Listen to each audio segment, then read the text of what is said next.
Welcome to the Business Owner Spotlight. I'm your host, Stephanie Scheller, and my job is to find amazing people and bring them to you. And I think I have got somebody here today that is going to blow your mind. Her title on her card is the Mistress of Power. Doesn't get any better than that, and I don't think she needs any more of an introduction. Thank you for joining me, Colleen. You're welcome. Thank you for having me, Stephanie. So tell us a little bit.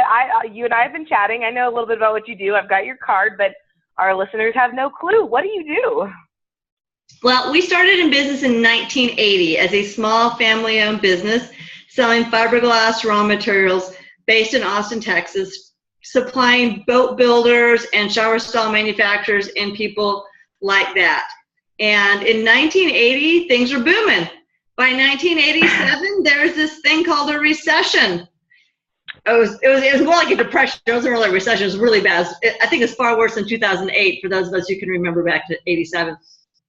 But one of the things that we started to do as we recovered is we looked for other things to sell.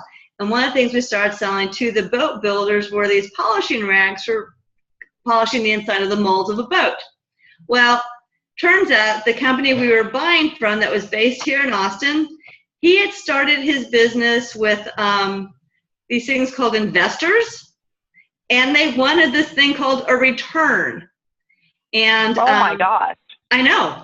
So he wasn't doing really well, so he sold the business to another guy out of Kansas, and the guy out of Kansas moved the business to San Antonio. Well, San Antonio versus Austin makes a whole lot of sense on that because there's a whole lot more manufacturing in San Antonio than in Austin. Austin's more like clean, high-tech kind of stuff, not necessarily smokestack kind of manufacturing. But he had one guy doing everything, and selling wiping rags is more than a one-person business. You can't do all the buying, the selling, the cutting, the delivering, the yada, yada, yada. And so the guy in San Antonio sent the keys back to Kansas and said, I'm out of here. So the guy in Kansas called my dad, who's a great salesman. Not necessarily the best businessman in the world, but a great salesman. He's like, hey, Boo is the guy in Kansas said to my dad, like, John, do you want to get in the wiping rag business? And my dad's like, sure, why not? And I'm like, oh my goodness, what are you doing? I'm probably maybe 25, 26 years old at this time. And I'm like, okay. And I'd been selling fiberglass, and I didn't really like it, but I was too shy to go get a job outside of the family business, even though my dad had tried really, really hard to get me to get a job. Can I just please come work for you? He's like, okay, I'm going to make you sell them. I'm like, I don't care. I just don't want to go get a job. I don't want to interview. So we started selling rags, and I started selling more rags in Temple, Belton, Bryan College Station, Giddings, Austin than he was in San Antonio, Victoria, and Corpus, which were much more industrial areas. So I came up with the bright idea. I was like, how about this, Dad? You go sell all the fiberglass, and I'll go sell all the rags. And that worked out really well. My goal at that point in time was to sell half as much in rags as he was selling in fiberglass. Well, when I doubled what he was doing, I'm like, oh, this makes a heck of a lot more sense. Then the shiny object came along. Squirrel. And this was probably the late 90s, and I got fascinated by the clean room and semiconductor. And we have all these people calling us and saying, oh, hey, do you by chance have lint-free wipers? And I'd be like, I have white sheets, I have white t-shirts, I have all these other things. So I'm like, no, we need specific clean room wipers. And I had a friend of mine up in Dallas who introduced me to a company who was manufacturing clean room wipers. And so we got into that. But when people buy, they don't want to buy just one thing. They don't want to buy just the wipers. They want to buy the gloves and the shoe covers. And so we started selling, we started supplying all these other items. And as we were supplying the other items, like, oh, we got to go find more customers. And it's all this kind of thing.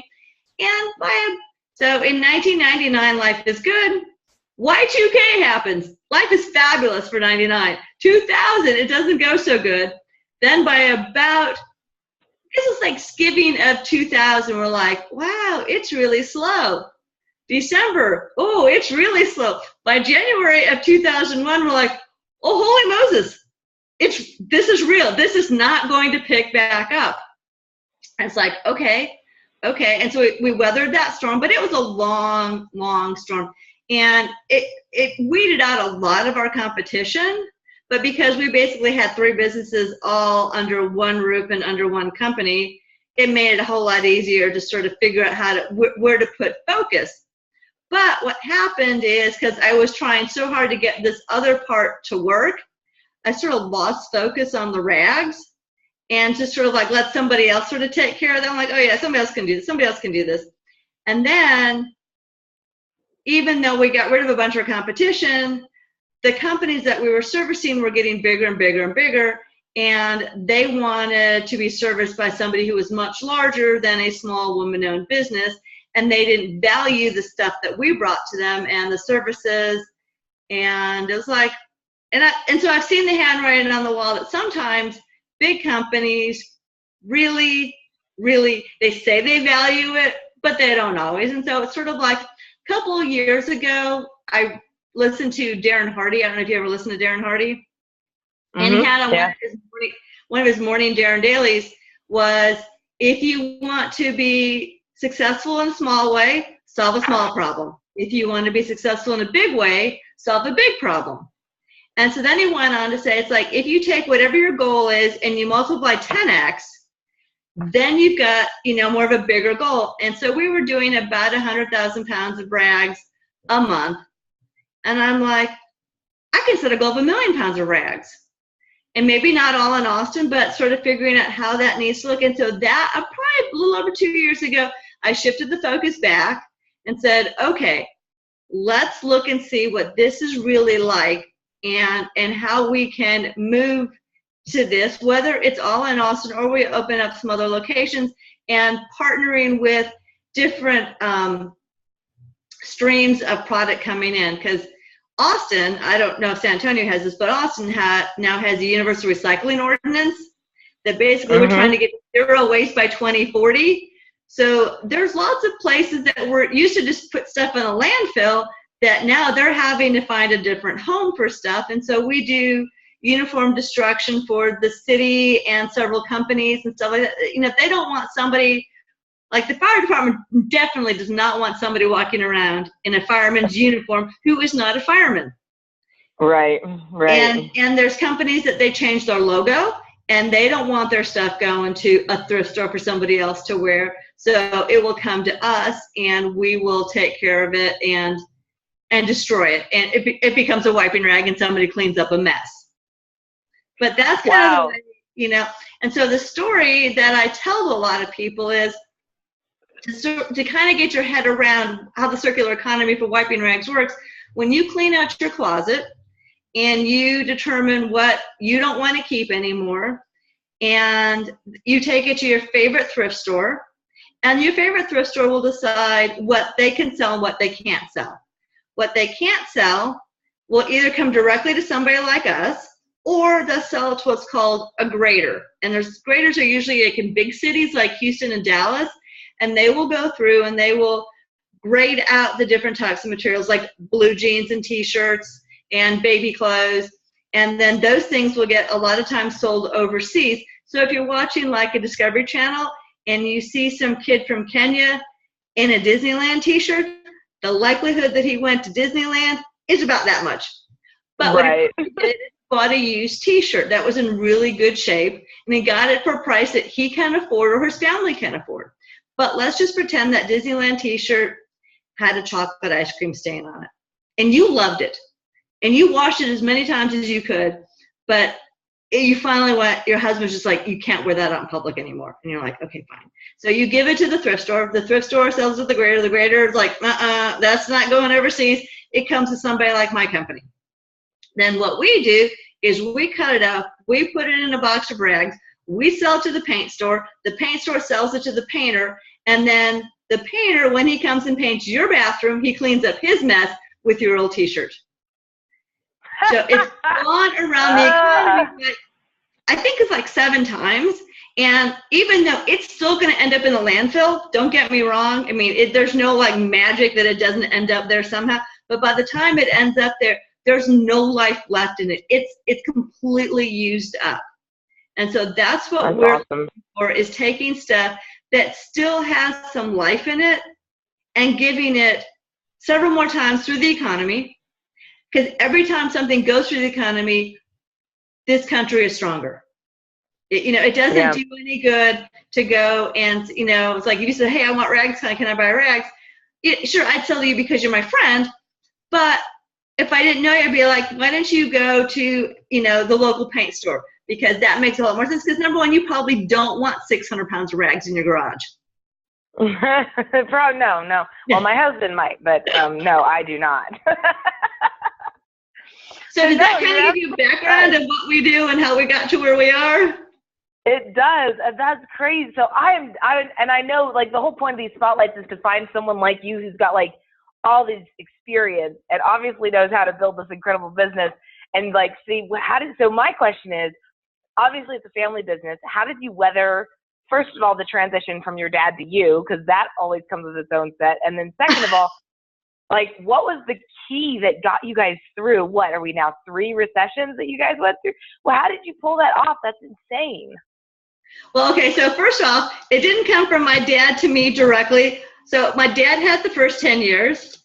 My mom had the second 10 years. She was president. But about like 90, so my dad had 80 to 90. My mom had it 90 to 2000. But about 95, she decided she really didn't like being president. She liked the title of it, but she didn't like the work. And she still comes to the office. She's 82 years old. And she still comes to the office 5 days a week for 3 hours. Oh, geez. And I make her work. It's like, if you want to come here, you have to work. You cannot just sit there and troll the internet and read the news. I mean, you actually have to do stuff.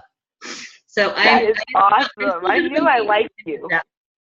But one of the things that I did is, because I have a degree in philosophy and art history, which is not necessarily accounting or business or finance or marketing or any of those things, I've always looked for ways to sort of supplement my knowledge. And so about the time that in 95, I joined a group called TAB, the Alternative Board, which had a facilitator, and you would meet, it's like a peer group. I did it for like 5 years, but it wasn't a really great fit because the facilitator had run really big businesses. I mean, he had some great ideas, but it was so over my head that I just couldn't implement what he had for me to do. And so I did that for a while, and then I finally went, you know what, this just isn't working, and it's a lot of money, and I'm going to not do this anymore. And then I remember I was driving on 35 heading south. And I'd been approached by what was then YEO in like 2000 or so, maybe it was 2001. And they're like, you should join. And then I had this woman call me, and she's like, hey, I'd really like to talk to you about YEO. And I'm like, okay. And she's explaining. I said, well, I did TAB, and I really didn't like it. She said, well, number one, there's no facilitator. It's all peer-to-peer. She said, the biggest thing is these are the people in your group that if life goes down the toilet, these are the people you can call at 2 a.m. who will have your back. And I'm like, oh, I so want that. So sign me up. And so I've been a part of EO now for, I think, going on 15 years. And I just really truly believe that if you've got people who may not have been exactly through with what you've been through, but they can help you by giving you their experience of how they've done stuff, it's so eye-opening. Okay, to get through 3 recessions, it's just plain resiliency. I mean, it's just a never die, a never give up attitude. And when you're like hanging off the cliff, you're just going, I just need one more day. I just need one more day. It's just, wow. It's a never, I'm a Capricorn. It's tenacity and it's persistence. And it is just knowing that it's going to get better. You just don't know when. And it's like looking at what do you need to focus on? What do you need to do? What's that one thing you're going to do each day that's going to make it better? So the top of my calendar at 7:15 in the morning, not that I ever do it at 7:15 in the morning, but the time it pops up, it says, and I will read, what one thing will I do today to bring me closer to achieving my goals? And pretty much every day I write the same thing. Stay focused on positive outcomes. Because I know if I stay focused on positive, So one of the things that I learned from Darren Hardy, one of his CDs 1.5 million years ago when I was in a friend of mine's car, borrowing this car, he had this great formula. E plus R equals O. E is event, R is response or reaction, and O is outcome. And what he said is you can't ever change the E because it's what's ever happened. But if you want a different outcome, you have to change your R. You have to change your response or your reaction.